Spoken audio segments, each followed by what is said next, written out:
Hello friends, आपका स्वागत है मार्केट आउटलुक की इस वीकली एनालिसिस वीडियो के अंदर।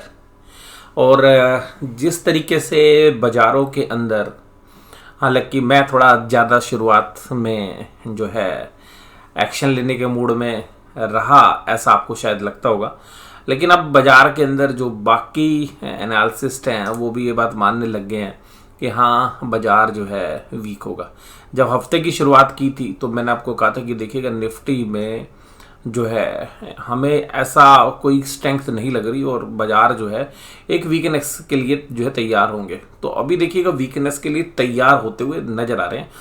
प्राइमरीली आपको लगेगा कि प्रारंभिक रूप से बाज़ार जो है एक संकेत दे रहे हैं कि एक कमजोरी की तरफ बढ़ सकते हैं।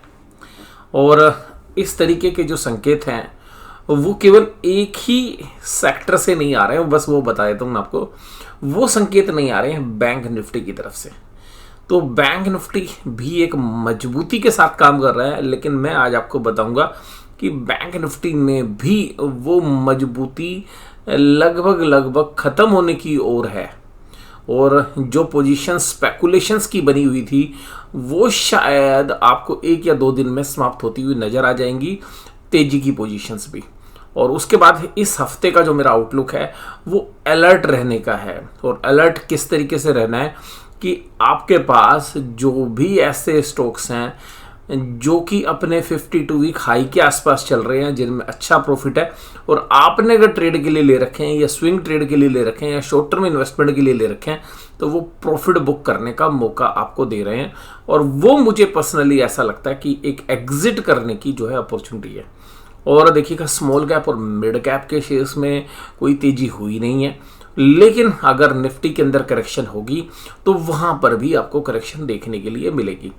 और मुझे ऐसा पर्सनली लग रहा है कि हमारे जो बाजार हैं वो जो डीकपल कर रहे हैं वर्ल्ड मार्केट के साथ, वो शायद अब सस्टेन नहीं करेंगे और आने वाले 10 से 15 दिनों के अंदर आपको ऐसा देखने के लिए भी मिल जाएगा। और मेरा आउटलुक इस तरीके का है यहाँ पे कि थोड़ा सा पैसा जो है अपने पास रखने का जो है मन जो है बनाना पड़ेगा, जो इन्वेस्टर्स हैं जिनको लॉन्ग टर्म के लिए भी है। बट मुझे लग रहा है कि लॉन्ग टर्म के जो इन्वेस्टर्स हैं या इवन जो स्विंग ट्रेडर्स हैं या जो शॉर्ट टर्म के इन्वेस्टर्स हैं, उनके लिए भी एक अच्छी अपॉर्चुनिटीज़ आने वाली है। और अभी देखिएगा स्मॉल कैप मिड कैप के तो बहुत सारे शेयर्स में है, क्योंकि वहाँ रिजल्ट ही इतने ख़राब आए थे कि mostly small cap mid cap की 70 से 80% कंपनीज के रिजल्ट बिल्कुल ख़राब थे। और लेकिन बाजार ने फिर भी उनको पनिश नहीं किया। तो हो सकता है कि जब निफ्टी के अंदर करेक्शन आएगी तो पनिश करते हुए नजर आएंगे। बाजार में एक तरीके का एक नैरेटिव सेट किया जा रहा है कि भाई बाजार के अंदर बैंक निफ्टी में तेजी है और बैंक निफ्टी के दम पे इंडेक्स को मैनेज किया जा रहा है, बाकी जगह पे कमजोरी होनी शुरू हो गई है।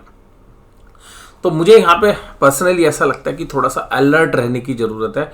और मैं कुछ चर्चा आपके साथ करता हूँ। तो सबसे पहले मैं आपके साथ बात करूं तो सबसे पहले निफ्टी बैंक की बात करते हैं। देखिए कि निफ्टी बैंक का जो ना डेली चार्ट के ऊपर अगर आप देखेंगे तो अभी तक कोई ऐसा वीकनेस का संकेत है नहीं।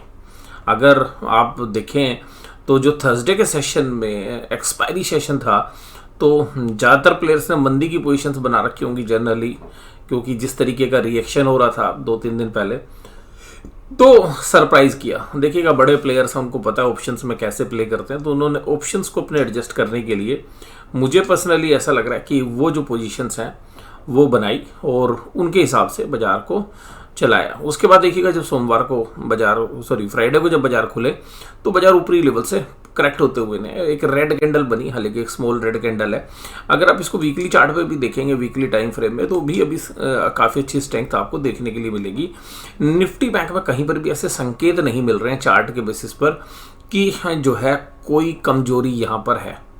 लेकिन अगर आप ये देखें कि उसके जो कंपोनेंट्स को देखें, अगर कंपोनेंट्स को बैंक निफ्टी के कंपोनेंट्स को तराशने की कोशिश करें तो आप पाएंगे कि जो निफ्टी बैंक के जो कंपोनेंट्स हैं उन पर अगर हम अपनी नज़र दौड़ाएं कि भाई यहाँ पर किस तरीके का सीन है, तो आपको कुछ चीज़ें समझ में आएंगी। और वो समझ में क्या आएंगी? वो समझ में यहाँ आएगी कि देखिएगा कोटक महिंद्रा बैंक एक वीकनेस के संकेत दे रहा है।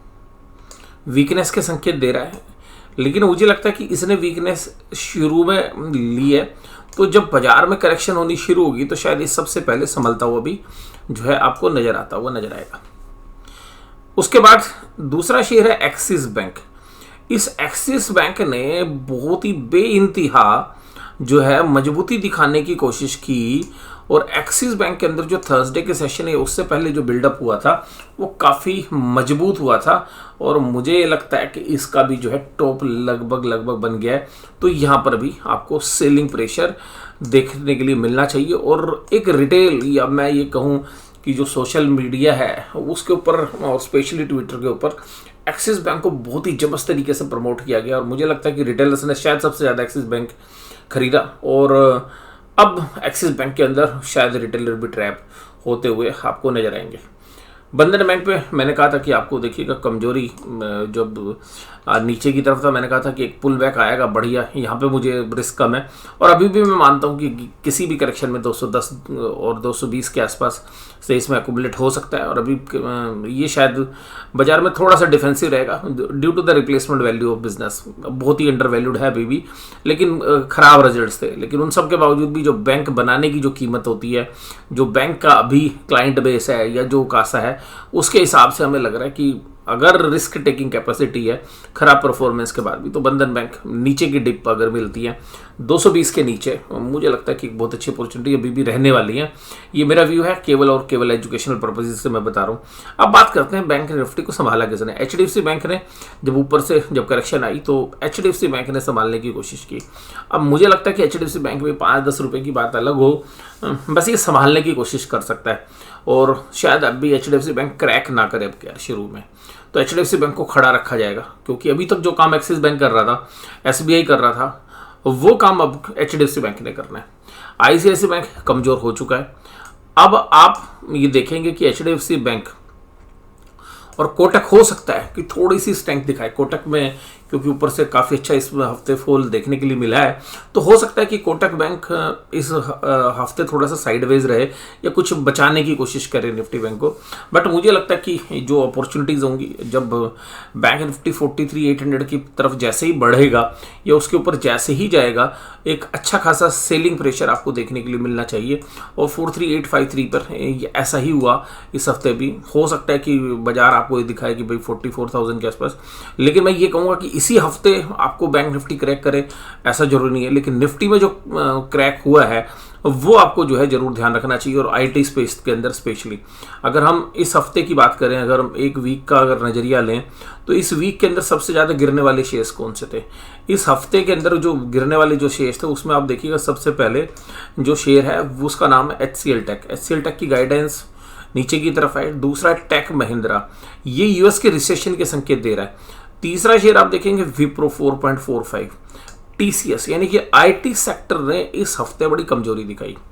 वहीं पर टाटा मोटर्स आपका पसंदीदा शेयर जो रिटेल इन्वेस्टर का कि भाई ईवी की स्टोरी है, तो वो भी जो है इस हफ्ते आपको गिरता हुआ नजर आया। उसके अलावा सन फार्मा 4.53। हालांकि देखिएगा सन फार्मा में अच्छी तेजी थी। फार्मा हो सकता है डिफेंसिव है, बाजार की गिरावट के अंदर आपको संभलता हुआ भी नजर आए। और जैसे इस हफ्ते आप देखेंगे कि भाई इस हफ्ते के अगर हम टॉप गेनर की बात करें, तो इस हफ्ते का जो टॉप गेनर था वो था HUL। तो HUL जो टॉप गेनर है वो आपको बता रहा है कि भाई बाजार जो है डिफेंसिव की तरफ शिफ्ट हो रहा है। और वहीं पर एशियन पेंट्स क्रूड ऑयल के नीचे की तरफ प्राइस आएंगे, तो मुझे लगता है ये भी एक डिफेंसिव शेयर रहने वाला है। और इसके अलावा नेस्ले के अंदर देखिएगा 2.48% की तेजी इस हफ्ते देखने के लिए मिली।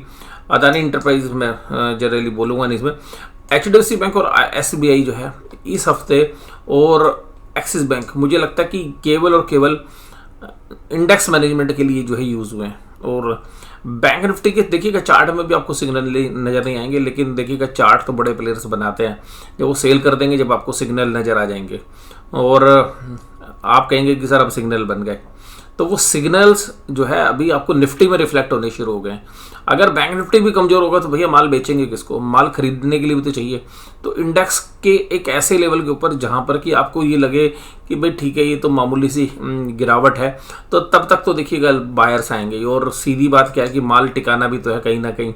ये आपको बता रहा है निफ्टी का डेली चार्ट, जो निफ्टी के अंदर ऊपर से सेल ऑफ देखने के लिए मिला, कैंडल आपको बता रही है भाई जहां पर बाजार ओपन हुए वहीं से गिरने शुरू हो गए। यानी कि बाजार कहाँ पे खुले थे? 18,662 पर, 1862 पे बाजार खुले थे और वहीं से बाजार ने केवल 2 पॉइंट ऊपर गए और वहीं से वन साइडेड सेलिंग आपको निफ्टी में देखने के लिए मिली। निफ्टी को रोकने की कोशिश बैंक निफ्टी स्टॉक्स के माध्यम से की गई, लेकिन अंत तक वो भी जो है लूज कर गए। हालांकि लास्ट के आधे एक घंटे के अंदर पुल बैक आपको देखने के लिए मिला। आपको क्या चीज़ें ध्यान रखनी है? देखिएगा, ये है निफ्टी का वीकली चार्ट। मैं वीकली चार्ट की तरफ आता हूँ आपके साथ। ये है वीकली चार्ट। ये निफ्टी का वीकली चार्ट आपको बता रहा है पहली जो सपोर्ट है वो मुझे लगता है कि निफ्टी की पहली सपोर्ट है 18,480। 18,300 के नीचे क्लोजिंग बेसिस पे बंद आए, आपको थोड़ी सी टेंशन हो जानी चाहिए कि बाजार बंदे हो सकते हैं। 18,300 एक ऐसा लेवल है क्लोजिंग बेसिस पर, अगर उसके नीचे बाजार बंद होते हैं तो आपको थोड़ी सी टेंशन हो जानी चाहिए। और जो श्योर शॉट है कि भाई इसके बाद बाजार बंदे हो जाएंगे वो 18,044 हो सकता है। इस हफ्ते शायद 18,044 को बाजार प्रोटेक्ट कर ले और 18,300 को भी शायद प्रोटेक्ट कर ले, बट बाजार के अंदर एक बेहतरीन तरीके से जो है सेलिंग जो है बड़े प्लेयर्स के माध्यम से की जा रही है। और ये आपको निफ्टी की जो परफॉर्मेंस है, अगर आप पूरे एक महीने की भी परफॉर्मेंस को देखने की कोशिश करें कि भाई निफ्टी में इस पूरे महीने में कहाँ से सबसे बेहतरीन परफॉर्मेंस आई है, तो आपको पता चलेगा कि भारत पेट्रोलियम क्रूड ऑयल के प्राइस घटने की वजह से तेजी दिखाई। एक्सिस बैंक में मैंने कहा आपको इंडेक्स मैनेजमेंट और नई मैनेजमेंट जो एक्शन ले रही है, बहुत लोग कहेंगे कि उसकी वजह से शायद बाजार को पसंद होगा। देखिए कि बाजार जो मैनेजमेंट है, हालांकि एक एक्टिव जो है नई मैनेजमेंट होती है या नया एमडी आते हैं या नई बोर्ड ऑफ डायरेक्टर्स में अपॉइंटमेंट होती है, तो ये होता है कि एक बार लगता है कि भाई बहुत अच्छा जो एक्शंस लिए जा रहे हैं वो बहुत अच्छे होने वाले हैं, लेकिन ऐसा कुछ नहीं है एक्सिस बैंक ने कि भाई जो आईसीआईसीआई बैंक के सामने कुछ अच्छा किया। असेट्स क्वालिटी के रिस्क अभी भी उसी की तरीके के। तो ये एक नैरेटिव सेट किया गया है कि ये इंडेक्स मैनेजमेंट आप बोल सकते हैं। मुझे लगता है कि एक्सिस बैंक इस टाइम में फुली प्राइज्ड है और यहाँ पर एक्सिस बैंक में भी आपको करेक्शन देखने के लिए मिल सकती है। जो आपको प्रोटेक्शन देगा वो आपको हो सकता है एचडीएफसी बैंक से मिले, लेकिन एचडीएफसी बैंक भी हफ्ते के अंदर तक मुझे नहीं लगेगा कि शायद संभालता हुआ नजर आए। हिंदुस्तान यूनिलीवर अपने आप को बता रहा है एक महीने के अंदर 8.76% चला है। ये इंडेक्स के अंदर जो सेफ है, यानी कि आप एफएमसीजी को एक सेफ बेट मानते हैं और हिंदुस्तान लीवर लिमिटेड का 8.76% चलना अपने आप को ही बता रहा है कि भाई बाजार के अंदर निफ्टी को रोकना इंडेक्स मैनेजमेंट के थ्रू जो है इस महीने के दौरान हुआ है। और इसको दिखाकर जो है बाकी जगह जो स्टॉक्स हैं उनके अंदर अच्छे प्राइस के ऊपर प्रॉफिट बुकिंग जो है बड़े प्लेयर्स कर रहे हैं, क्योंकि वो लोग तो एफएनओ में सौदे बना लेते हैं। अगर एफएनओ के डेटा के ऊपर भी अगर हम जाने की कोशिश करें, अगर हम एफआईआईज के डेटा की तरफ भी बढ़ने की कोशिश करें, तो आपको पता चलेगा कि भाई एफआईआईज की डेटा क्या कह रहे हैं। एफआईआईज की डेटा आपको बता रहे हैं कि 5,657 करोड़ एफआईआईज इस महीने में कैश मार्केट में बेच चुके हैं। एफएनओ के अंदर अगर हम उनकी पोजीशंस को देखने की कोशिश करें इंडेक्स फ्यूचर्स में, तो 7,165 के स्टॉक फ्यूचर्स बेच चुके हैं। और ऑप्शंस में तो देखिएगा जो बाइंग होती है उसमें दोनों तरीके के सौदे होते हैं। हो सकता है इसमें बहुत बड़ा हिस्सा पुट ऑप्शंस की बाइंग का 24,000 करोड़ है जो इंडेक्स के अंदर, और स्टॉक फ्यूचर्स में भी देखेंगे तो 6,663 करोड़। इसका मतलब ये देखकर लग रहा है कि बड़े प्लेयर्स जो है अपनी पोजीशंस को बना चुके हैं किधर, मंदी की तरफ, लेकिन अभी उन्होंने स्टॉक्स में बेचना भी शुरू नहीं किया है। फ्यूचर्स में शायद या ऑप्शंस में उन्होंने अपनी मंदी की पोजीशंस बना ली हैं। और बाजारों के अंदर अगर हम कुछ फंडामेंटल्स को भी देखें तो वो सब इंडिकेट कर रहे हैं। आप पहले इंडिकेटर देखिएगा गोल्ड का प्राइस जिस तरीके से इंप्रूव हुआ है और गोल्ड के जो फ्यूचर्स हैं उनके जो प्राइस हैं वो इंडिकेट कर रहे हैं कि भाई गोल्ड अगर ब्रेकआउट कर रहा है तो इसका मतलब है मार्केट में एक नर्वसनेस आपको आती हुई नजर आएगी। दूसरी बात है कि इंडिया के जो बाजार हैं उन्होंने डीकपलिंग की है बाकी मार्केट से।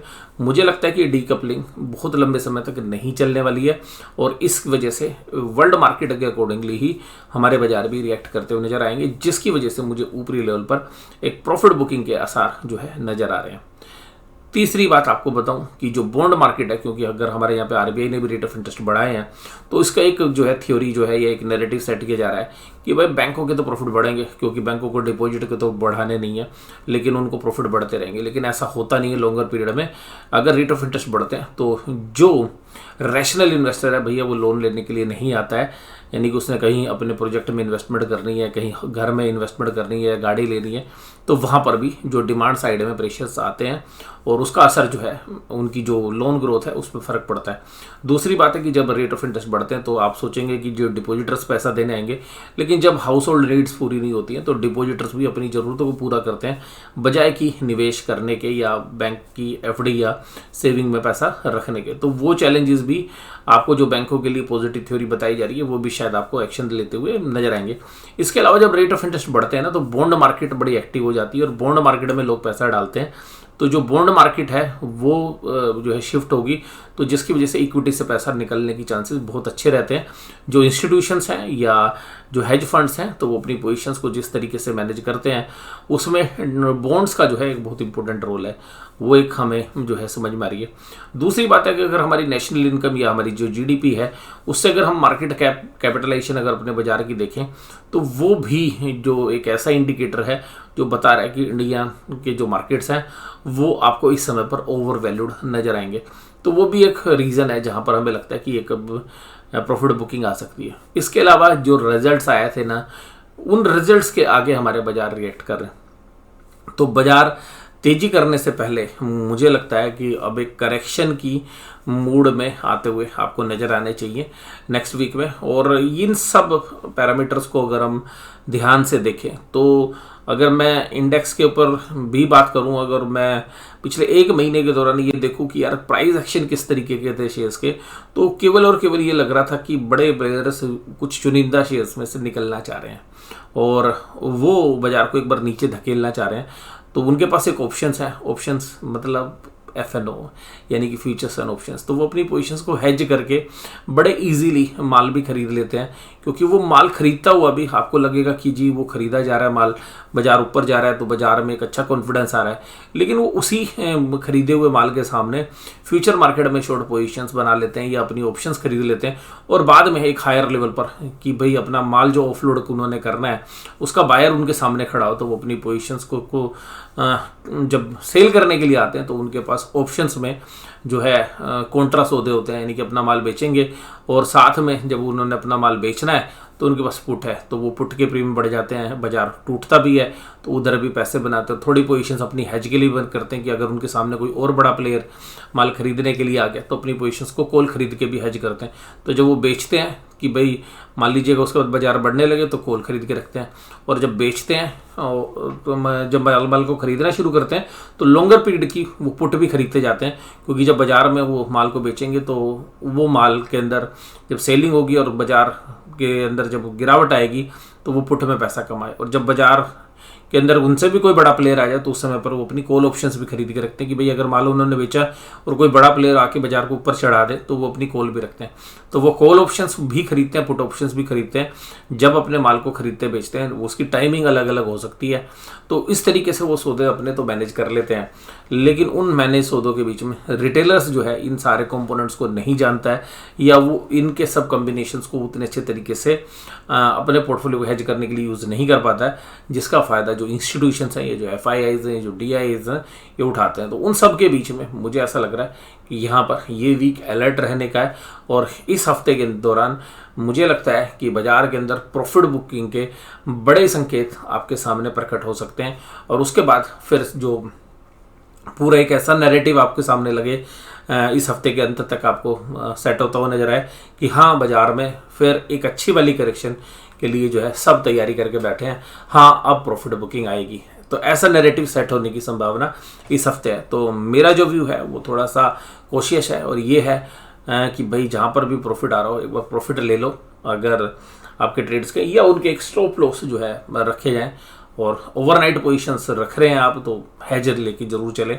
और क्योंकि अब इस महीने के दौरान आपको ये भी पता चलना है कि भाई फेडरल रिजर्व ने रेट ऑफ इंटरेस्ट क्या रखना है, तो यूएस के बाज़ारों में भी एक वोलेटिलिटी रहेगी, और उसकी वजह से यूरोपियन मार्केट में भी वोलेटिलिटी आती हुई नजर आएगी, जो एक स्टेबिलिटी अभी कुछ समय से यूरोपियन और एशियन मार्केट्स में और यूएस में थी उसमें शायद हलचल होगी और वो हलचल हमारे भी बाजारों को प्रभावित करती हुई नजर आएगी। तो आज की चर्चा में केवल इतना ही। ये एनालिसिस आपको कैसा लगा जरूर से जरूर मुझे बताइए। वीडियो देखने के लिए धन्यवाद। Thank you very much.